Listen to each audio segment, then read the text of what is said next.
मैं Aftab Malik from federal IAS information.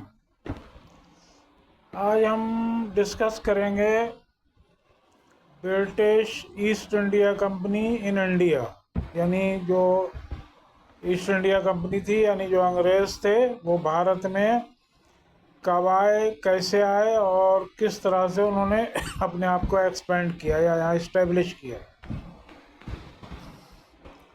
तो देखिए, जो यूरोप से आने वाले थे उनमें पहले तो पुर्तगाली आए थे, फिर डच आए थे, फिर ब्रिटिशर्स आए यानी अंग्रेज़ आए। तो इसमें सबसे पहले तो हम बात करेंगे कि ये जो ब्रिटिश ईस्ट इंडिया कंपनी थी, जिसको हम आम तरीके से ईस्ट इंडिया कंपनी के नाम से जानते हैं, इसकी स्थापना या इस्टेब्लिशमेंट कब हुआ था, कहाँ हुआ था। तो पहले तो इसके इस्टेब्लिशमेंट पर कुछ डिस्कस करें। तो देखिए, ठीक 31 दिसंबर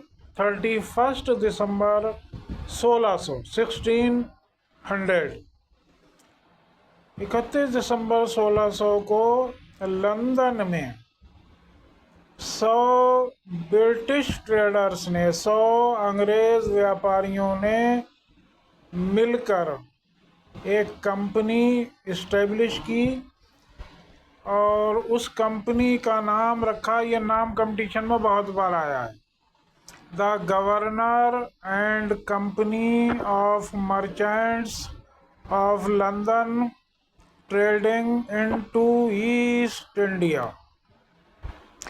तो ये नाम इसका कंपटीशन में बहुत बार पूछा जा चुका है। अब पूछते हैं कि जब ईस्ट इंडिया कंपनी की स्थापना लंदन में हुई, उस टाइम वहाँ की जो सम्राट या जो किंग, वो कौन? तो वहाँ उस टाइम थी रानी एलिज़ाबेथ फर्स्ट। और रानी एलिज़ाबेथ फर्स्ट ने इस ईस्ट इंडिया कंपनी को 15 साल के लिए अथॉरिटी लेटर दिया कि वो भारत और पूर्वी देशों के साथ व्यापार कर सकती है। अब पूछते हैं कि जब वो ईस्ट इंडिया कंपनी इस्टेब्लिश हुई तो भारत में उस टाइम भारत का सम्राट कौन था? Who was the king of India? तो सन 1600 में अकबर का शासनकाल था, यानी ईस्ट इंडिया कंपनी इस्टेब्लिशमेंट के समय वहाँ रानी एलिज़ाबेथ फर्स्ट हैं, तो यहाँ सम्राट अकबर है। अब ये कंपनी इंडिया किस तरह से आई? तो देखिए, वहाँ रानी एलिज़ाबेथ की डेथ हो चुकी थी। अब उनके जो सक्सेसर, उत्तराधिकारी थे, वो थे जेम्स फर्स्ट।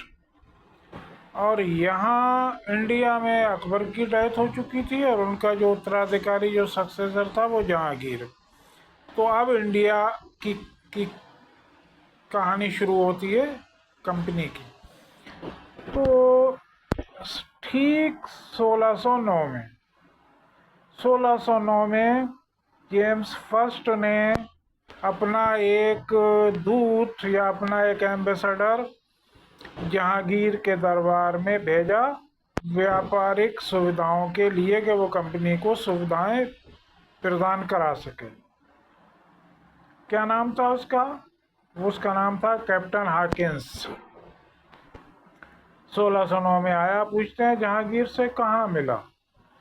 जहांगीर से वो आगरा के दरबार में मिला। इस टाइम राजधानी मुगल सम्राटों की आगरा हुआ करती। पूछते हैं किस भाषा में उसने बात की? तो उसने पर्शियन लैंग्वेज में जहांगीर से बात की और जहांगीर को मोटिवेट किया। ये कम्युनिकेशन स्किल ज़रूरी है कि आप जिससे बात करने जा रहे हैं, अगर उसी की भाषा में बात करें तो ज़्यादा अच्छा। पूछते हैं जहांगीर ने उसको क्या उपाधि दी?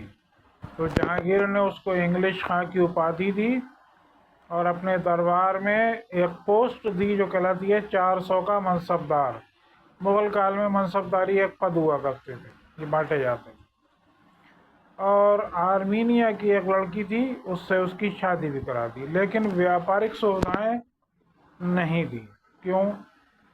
क्योंकि पुर्तगालियों ने इसका जहांगीर को का ब्रेन वॉश किया और कहा कि आप इनसे हम ज़्यादा बेहतर हैं, हमारी कंपनी ज़्यादा मजबूत है। लिहाजा पुर्तगालियों के कहने पर जहांगीर ने कैप्टन हॉकिंस को या ईस्ट इंडिया कंपनी को कोई व्यापारिक सुविधाएं नहीं दी।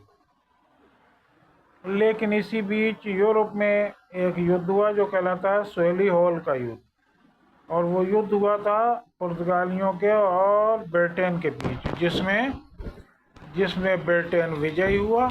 और जब विजयी हुआ तो शक्ति उनके हाथों में केंद्रित हो गई।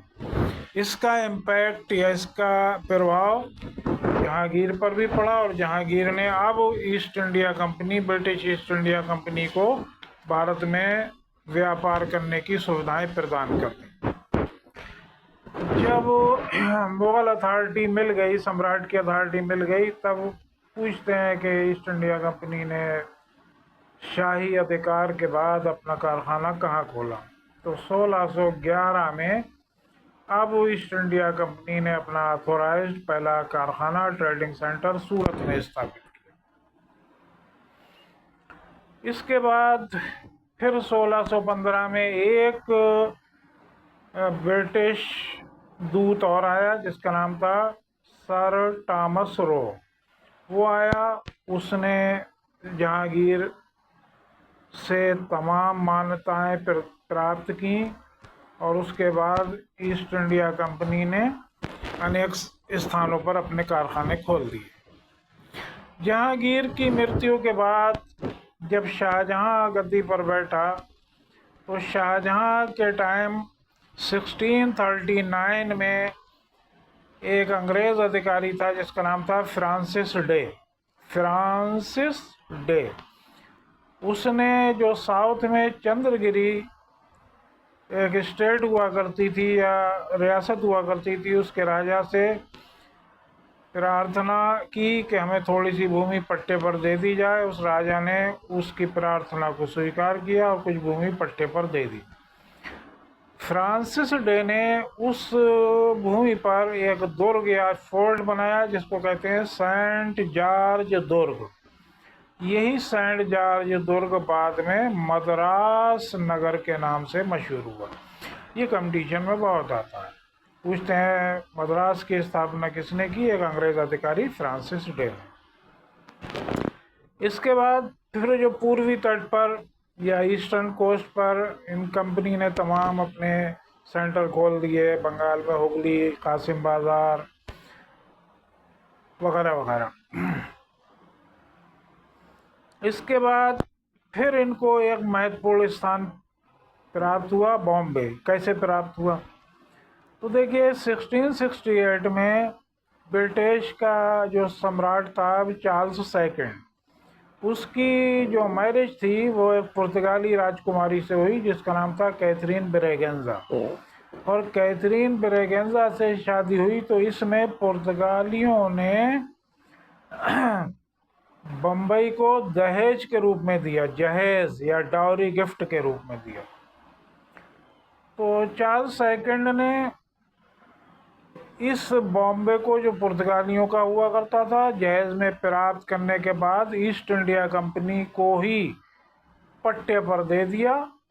और कितने पर दिया? 10 पाउंड पर ईयर के पट्टे पर।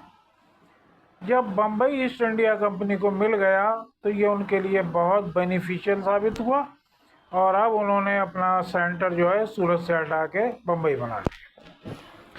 तो मद्रास तो इन्होंने खुद इस्टेब्लिश किया, बॉम्बे इनको डाउरी गिफ्ट में मिला। ये दो मेजर सेंटर इनके हो गए।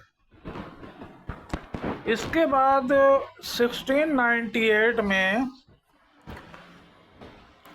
जो बंगाल का जो मुग़ल गवर्नर था, शासनकाल इस टाइम औरंगज़ेब का था, हुआ करता था, और उसका मुग़ल गवर्नर बंगाल का जो होता था उसका नाम था अज़ीमुश शान। अज़ीमुश शान ने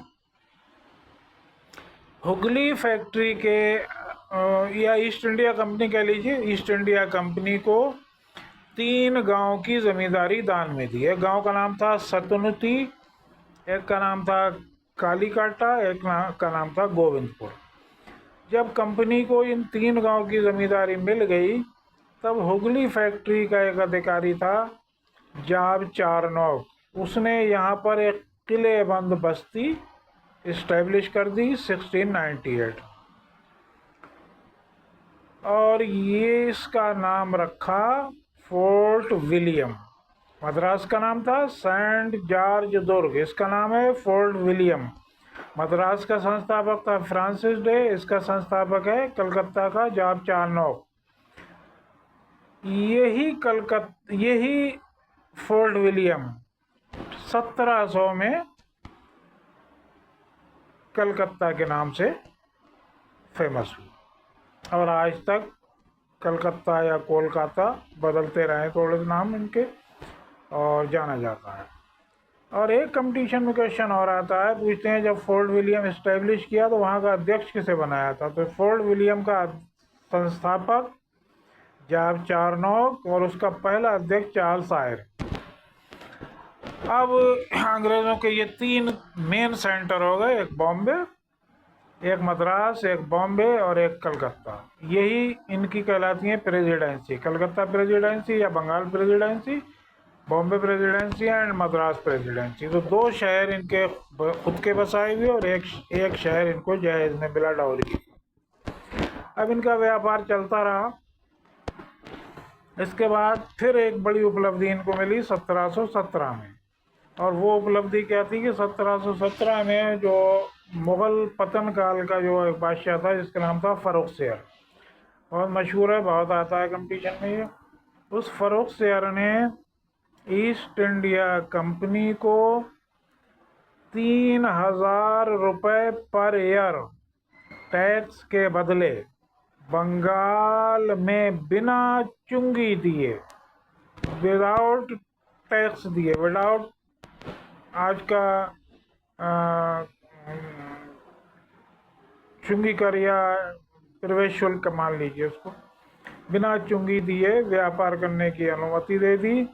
और ईस्ट इंडिया कंपनी को 38 गांव खरीदने की अनुमति दे दी, और ईस्ट इंडिया कंपनी को जो मुग़लों का जो मुद्रणालय या टकसाल थी जहां मुद्राएं बनती थी उसका यूज़ करने की अनुमति दे दी, और इसके लिए उनको फ्री पास दे दिए गए कि वो फ्री पास के द्वारा बिना चुंगी दिए व्यापार कर सकते हैं। ये फ्री पास कहलाए दस्तक, और ये कंपटीशन बहुत आता, वाट वाज दस्तक, यानी दस्तक जो थे वो फ्री पास हुआ करते थे, जिसको दिखाकर ये अपना माल एक शहर में एंट्री करते थे बिना टैक्स दिए, बिना चुंगी दिए। और ये उपलब्धि इनके लिए बहुत बेनिफिशियल साबित हुई।